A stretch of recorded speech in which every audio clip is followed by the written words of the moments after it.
कड़िया अरे अरे अरे अरे मनोजवा नहीं हकलास करबे हम करबे आई बउवा रुको जरा सबर करो। भैया एगो बात कहिया तोरा की मौसी हमरा से प्यार करे छे, हमर मन छे कि मौसी से बियाह कर ली।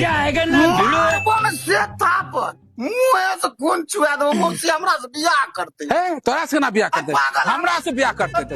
है तो तू पागल छो, है पागल तू छो, हमरा से प्यार हमरा से करते। अरे मनोजवा ललितवा तो किया लड़ाई करे छी रे? अच्छा, मौसी से कहीं प्यार करे छे रे? गे मौसी तो फिर तू हमरा बोलेली रे कतिल गे? अरे कड़िया अरे अरे अरे अरे मनोजवा मौसी से करते बियाह। नहीं तलाश करबे नहीं हकलास करबे हम करबे आई बउवास करबे।